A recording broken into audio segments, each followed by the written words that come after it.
You know that feeling? Someone disappoints you one too many times.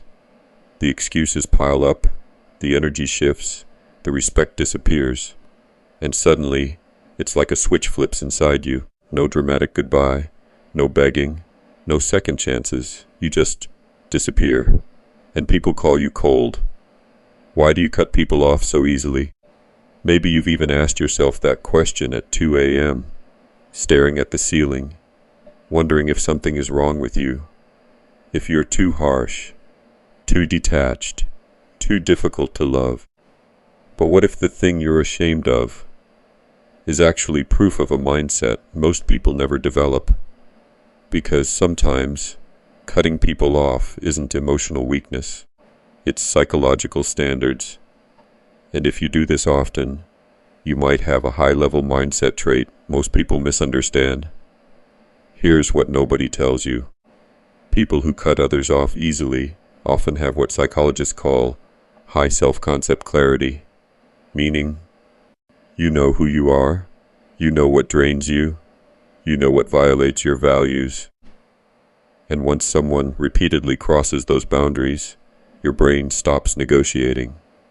This doesn't mean you hate people. It means your nervous system values peace more than familiarity. Think of it like this. Most people treat relationships like old clothes, worn out, uncomfortable, but impossible to throw away.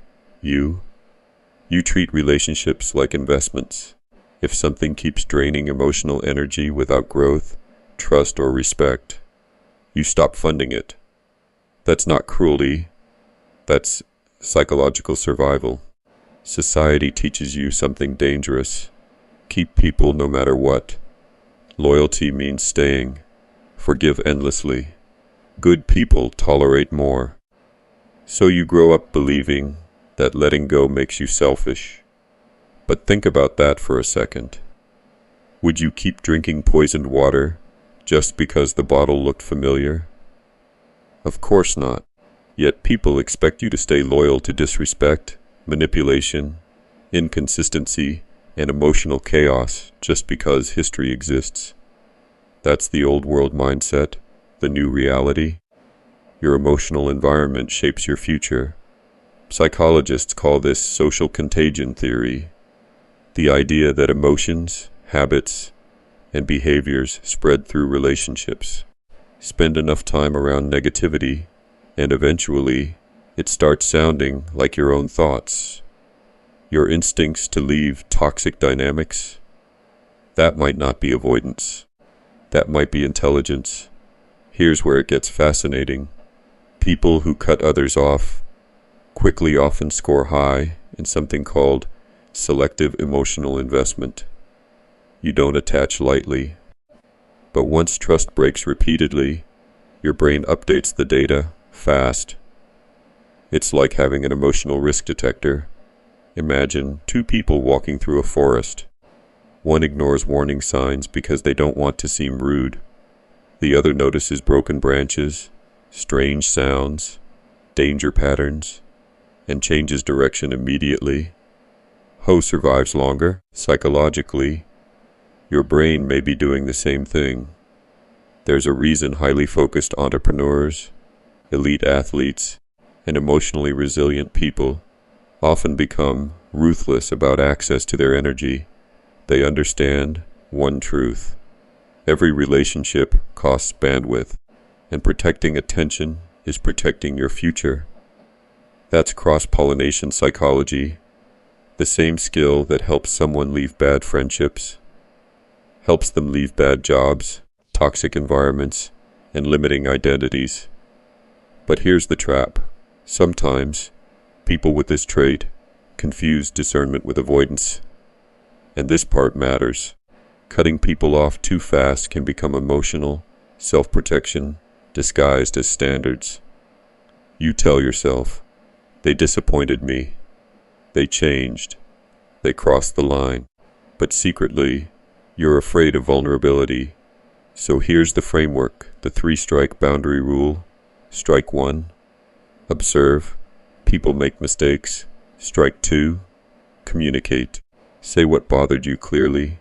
No mind reading, no silent resentment. Strike 3. Decide. If the disrespect becomes a pattern, not an accident, you leave without guilt. That's the difference between emotional maturity and emotional impulsiveness. One protects peace, the other avoids discomfort. A woman once described how she stopped instantly ghosting people and started using boundaries first. Something surprising happened. Half the relationships improved. The other half revealed exactly why they needed to end. Either way, she won because clarity replaced confusion. Evolution has always rewarded adaptation. In nature, organisms that survive aren't always the strongest.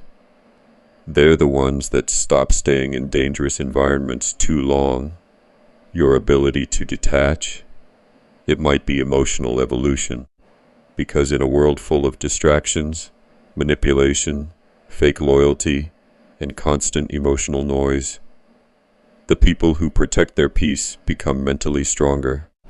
This isn't just about relationships, it's future insurance.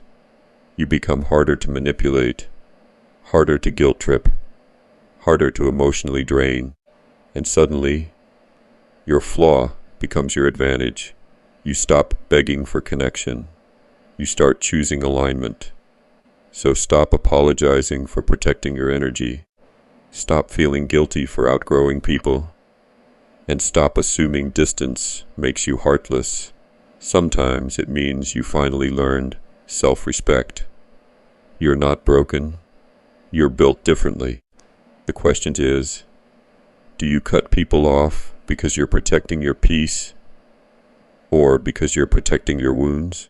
Comment peace if this hit home, and subscribe if you're done shrinking yourself to keep toxic people comfortable.